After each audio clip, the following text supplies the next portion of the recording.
இன்னைக்கு நான் 2 கேள்விகள உங்களுக்கு முன்னாடி வைக்கின்றேன். முதலாவது கேள்வி, நாம் ஏன் கிறிஸ்தவர்களாக வாழ வேண்டும்? 2வது கேள்வி, நாம் ஏன் கிறிஸ்தவர்கள் என்று அழைக்கப்படுகின்றோம்? இது 2க்கும் வித்தியாசம் உள்ளது. நாம் கிறிஸ்தவர்களாக ஏன் வாழ வேண்டும் என்றால், எல்லாருக்கும் தெரிஞ்ச மாதிரி நான் பரிசுத்தமாக வாழ்ந்து பரலோகத்திற்கு சென்று என் தேவனோடு நித்தியமாக வாழ வேண்டும். அதற்காக தான் நாம் கிறிஸ்தவராக பரிசுத்தமாக இந்த பூமியிலே ஜீவியத்தை கழித்துக் கொண்டு வருகிறோம்.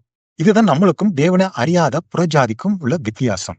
ஓகே, 2வதாக நாம் ஏன் கிறிஸ்தவர்கள் என்று அழைக்கப்படுகிறோம்?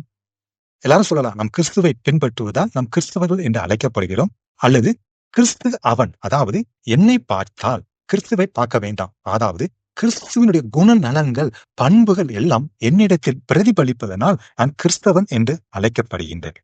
சரி, இன்னொரு விஷயமும் இருக்குது. வேதாகமத்துல கிறிஸ்தவர்கள் என்றால் யார் என்று என்ன சொல்லியிருக்கு என்று பார்க்கலாமா? அப்போஸ்தலர் 11ஆம் அதிகாரம் 26வது வசனத்துல என்ன சொல்லியிருக்குதா? சீஷர்கள் கிறிஸ்தவர்கள் என்று அழைக்கப்பட்டார்கள். அந்தியோக்கியாவிலே சீஷர்களுக்கு கிறிஸ்தவர்கள் என்கிற பெயர் வழங்கி ஆயிற்றுன்னு சொல்லியிருக்கேன். நாமெல்லாம் இயேசுனுடைய சீஷர்கள். அதை நம்ம புரிந்து கொள்ள வேண்டும்.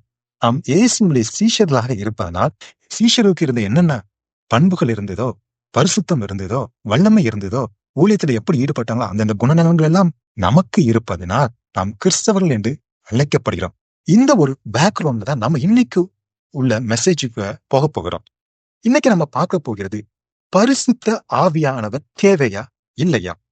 இது நிறைய பேரு இதை குறித்து நம்ம டவுட் இருக்கலாம், பேசிக்கொண்டே இருக்கலாம். ஆனா வேதாகமத்தில் என்ன சொல்லியிருக்கு? இந்த பரிசுத்த ஆவியானவர் எனக்கு தேவையா? அப்படி என்றால் எதற்கு தேவை? நான் பரிசுத்த ஆவியை பெற்றுக்கொள்ளாமல் இந்த உலகத்தில் பரிசுத்தமாக வாழ முடியுமா இல்லையா? இப்படி நிறைய கேள்விகள் நம்மளுடைய மனதில் ஏற்படலாம். இதை குறித்தும் வேதாகமத்தின் அடிப்படை சில விஷயங்களை நான் பார்க்க போகிறோம். ஏன்னா வேதாகமத்துல பாத்தீங்கன்னா நிறைய வாக்குத்தத்தங்கள் கொடுத்திருக்கு. குறிப்பாக சொல்ல வேண்டும் என்றால் பழைய ஏற்பாடுல பாத்தீங்கன்னா நிறைய வாக்குத்தத்தங்கள், நம்ம அதெல்லாம் சுதந்திரித்துக் கொண்டே இருக்கின்றோம்.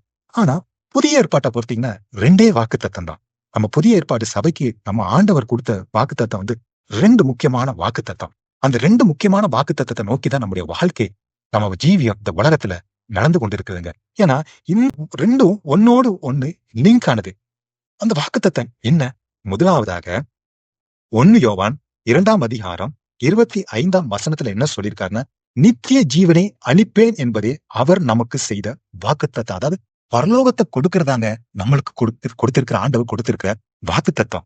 இன்னொரு வாக்குத்தத்தம் என்னன்னா, லூக்கா 24ஆம் அதிகாரம் 49ஆம் வசனத்துல ஆண்டவரே இயேசு கிறிஸ்து பரம் ஏறி போறதுக்கு முன்னாடி அப்போஸ்தலர் அவருடைய சீஷர்களுக்கு கொடுத்த வாக்குத்தத்தம், என் பிதா வாக்குத்தத்தம் பண்ணினதை இதோ நான் உங்களுக்கு அனுப்புகிறேன், நீங்களோ உன்னதத்திலிருந்து வரும் பெலனால் தரிக்கப்படும் வரை எருசலேம் நகரத்திலே காத்திருங்க.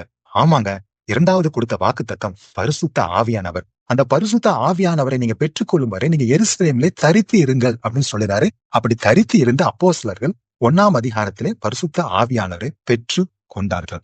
நித்திய ஜீவன் பரலோகமும் பரிசுத்த ஆவியும் ஒன்றோடு ஒன்று இணைந்தது. ஏன்னா பரிசுத்த ஆவியை பெற்றுக்கொள்ளாமல் நாம் பரலோகம் செல்ல முடியாதுங்க. அதான் வேதாகமத்திலே ஆண்டவராக இயேசு கிறிஸ்து சொல்லியிருக்கிறாரு. ஏன்னா நான் நித்திய ஜீவனை சுதந்திரித்துக் கொள்வதற்கு நாம் இந்த பூமியிலே வாழ்கிறோம். அதுதான் நமக்கு இந்த புதிய ஏற்பாட்டில் வாக்குத்தத்தமாக கொடுக்கப்பட்டிருக்குது. அந்த நித்திய ஜீவன் என்கிற வாக்குத்தத்தத்தை சுதந்திரித்துக் கொள்வதற்கு நான் இன்னொரு வாக்குத்தத்தையும் ஆண்டவர் கொடுத்திருக்கிறாரு. நான் அதை சுதந்திரித்துக் கொண்டானா? அந்த வாக்குத்தத்தம் வேற ஒண்ணும் இல்ல, பரிசுத்த ஆவியை பெற்றுக்கொள்தல். அதாவது பரிசுத்த ஆவியினாலே மறுபிறப்பை அடைதல் தாங்க. நம்மளுக்குள்ள நிறைய கொஸ்டின் வரலாம். நாங்க கிறிஸ்டியன், நாங்க பரம்பரையா நாங்க கிறிஸ்தவராக இருக்கிறோம், நான் தண்ணீர்ல ஞானஸ்தானம் எடுத்துட்டேன், ஒரு சாட்சியா வாழ்றேன், கடவுளுக்கு ஊழியம் பண்றேன், ஏழைகளுக்கு உதவுகிறேன், காணிக்கை கொடுக்கிறேன். இது கொடுத்தா போதாதா நான் பரலோகத்துக்கு போறதுக்கு? இல்ல, இது மட்டும் போதாது. இதுதான் ஆண்டவராகிய இயேசு கிறிஸ்து யோவான் 3ஆம் அதிகாரம் 5வது வசனத்துல நிக்கதோமை பார்த்து ஆண்டவர் என்ன சொல்லுவாருன்னா, ஒருவன் ஜலத்தினாலும் ஆவியினாலும் பிறவாவிட்டால் தேவனுடைய ராஜ்யத்தில் பிரவேசிக்க மாட்டான் என்று மெய்யாகவே மெய்யாகவே உங்களுக்கு சொல்லுகிறேன். மாம்சத்தில் பிறப்பது மாம்சமாய் இருக்கும், ஆவியில் பிறப்பது ஆவியாக இருக்கும். ஆண்டவர் கொடுத்த கட்டளை இதாங்க. நிக்கதோமை கேட்கும் போது, பரலோக ராஜ்யத்துல போகணும்னா நம்ம ஆவியிலும் பிறவணுங்க, ஜலத்தினாலும் ஆவியினாலும் பிரபவிட்ட ரெண்டும் நம்மளுக்கு இருக்கணும். இதுதான் ஆண்டவர் இயேசு கிறிஸ்து இந்த ஊழியத்துக்கு வர்றதுக்கு முன்னாடி மத்தேயு 3ஆம் அதிகாரத்துல ஞானஸ்தானம் எப்படி பெற்றுக்கொண்டார் பாருங்க. 3ஆம் அதிகாரம் 16ஆம் வசனத்துல, இயேசு ஞானஸ்தானம் பெற்று ஜலத்திலிருந்து கரை ஏறின உடனே இதோ வானம் அவருக்கு திறக்கப்பட்டு தேவ ஆவி புறாவை போல இறங்கி தன் மேல் வருகிறதை கண்டார். நம்மளுக்கு 2 ஞானஸ்தானமும் நம்மளுக்கு இருக்கிறது. ஞானஸ்தானம் என்ன? மறுபடியும் பிறத்தல். தண்ணீர்ல நம்ம எந்திக்கும் பொழுது நம் தண்ணீரிலிருந்து மறுபடியாக ஜலத்திலிருந்து நாம் பிறக்கின்றோம். அதே போல பரிசுத்த ஆவியானவரை நாம் பெற்றுக்கொள்ளும் பொழுது பரிசுத்த ஆவியின் மூலம் நான் மறுபிறப்பை பெற்றுக்கொண்டோம். இதுதான் அப்போஸ்தலர் வாழ்க்கை நடந்தது. அதுக்கு பின்னால் வந்த ஒவ்வொரு பரிசுத்தவான்களின் வாழ்க்கையிலும் பரிசுத்த ஆவியை பெற்றுக் கொண்டார்கள். நம் பரலோகம் போனா பரிசுத்த ஆவியை பெற்றுக்கொள்ள வேண்டும். இதுதான் இயேசு கிறிஸ்து சொல்லியிருக்கிறாங்க யோவான் 3ஆம் அதிகாரத்துல. நம்ம பரிசுத்தமாக இந்த உலகத்துல வாழணும்னா பரிசுத்த ஆவியானவர் துணை வேண்டுமுங்க. ஏன்னா நம்ம ஆண்டவர் என்ன போயிருக்காங்கன்னா, நான் உங்களை திக்கற்றவனாக விடேன், உங்களிடத்தில் வருவேன். எப்படி வந்திருக்கிறாங்க? பரிசுத்த ஆவியானவரா நம்மளோட வாசம் பண்ணுகிறாங்க. அதான் யோவான் 14ஆம் அதிகாரம் 16ஆம் வசனத்துல என்ன சொல்லியிருக்கிறேன்னா, நான் பிதாவை வேண்டிக் கொள்வேன், அப்பொழுது என்றைக்கும் உங்களோடு கூட இருக்கும்படி சத்திய ஆவியாகிய வேறொரு தேற்றரவாளனை அவர் உங்களுக்கு தந்து அருள்வார். அவர் உங்களோடு வாசம் பண்ணி உங்களுக்குள்ளே இருப்பதால் நீங்கள் அறிவீர்கள். நம்மளுக்குள்ளே வாசம் பண்ணிக்கிற பரிசுத்த ஆவியானவரை நம்மளுக்கு தாங்க தெரியும். உலகம் அவரை அறியாது.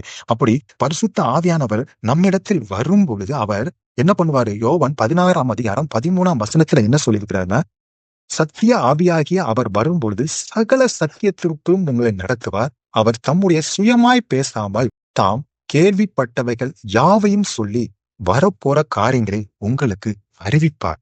அதாவது நம்ம வாழ்க்கையில நம்மளோட வாசம் பண்றது மட்டுமல்ல, அவர் நமக்கு வரப்போற காரியங்கள், இந்த உலகத்தில் நம்ம வாழ்றதுக்கு என்னென்ன தேவையோ, என்னென்ன நம்ம வாழ்க்கையில நடக்க போகிறதோ அதையெல்லாம் நம்முடைய பரிசுத்த ஆவியான நமக்கு முன் அறிவிப்பாருங்க. பரிசுத்தமாக ஒரு ஜீவியத்தை வாழ்ந்து பரலோகத்திலே செல்வதற்கு தான் இந்த பரிசுத்த ஆவியானவரை தேவன் நம்மளுக்கு தந்து அருள் இருக்கிறார். நாம என்ன நிலைமையில இருக்கிறோம்? நான் தண்ணீர்ல ஞானஸ்தானம் கொடுத்துக்கிட்டேன், நான் பரலோகத்துக்கு போவேன் அப்படி சொல்லல. யோவான் 3ஆம் அதிகாரத்துல ஜலத்தினாலும் ஆவியினாலும் நம்ம பிறக்க வேண்டுமுங்க. ஏன்னா பவுல் என்ன சொல்றாரு? 2 தெசலோனிக்கேயர் 2ஆம் அதிகாரத்துல, நீங்கள் ஆவியிலே பரிசுத்தமாகுக.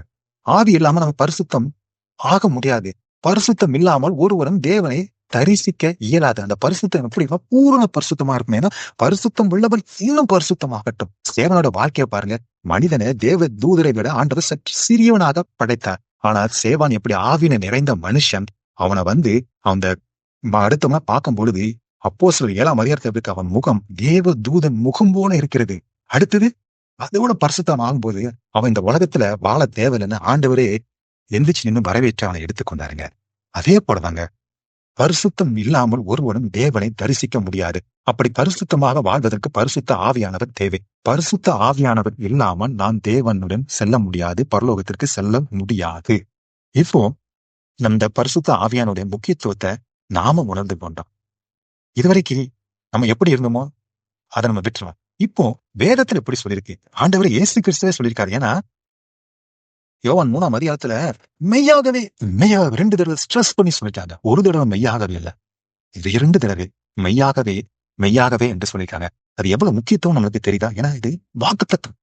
நம்ம எவ்வளவு வாக்குத்தத்தை நம்ம ஆண்டவர் கொடுத்திருக்காங்க, அதெல்லாம் நம்ம வாழ்க்கையில சுதந்திரித்து கொண்டே வருகிறோம். அதே போல இந்த 2 முக்கியமான வாக்குத்தத்தம், நித்திய ஜீவன், பரிசுத்த ஆவியானவர். நித்திய ஜீவனுக்கு போகணும்னு எனக்கு ஆசை இருக்கு. அப்படி போவதற்கு வழியே என்னது? பரிசுத்த ஆவியை பெற்றுக்கொள்றதுதான். அந்த வாக்குத்தத்தை கண்முன்னாக ஆண்டவர் வச்சுட்டு போயிருக்கிறாங்களே, நான் அதை பெற்றுக்கொள்ளணுமா வேண்டாமாங்க? எவ்வளவு நாள் தான் நம்ம தண்ணி போடுறோம்? நம்ம இன்னைக்கே ஒரு முடிவு எடுப்போம். நான் 2 வாக்குத்தத்தை நான் சுதந்திரித்துக் கொள்வேன். சரி, நான் இதுவரை பெற்றுக்கொள்ளவில்லை, நான் என்ன செய்ய வேண்டும்? ஆமா, நாம் என்ன பண்ண வேண்டும் என்பது அடுத்த வீடியோல நம்ம பார்க்கலாம். ஆமென்.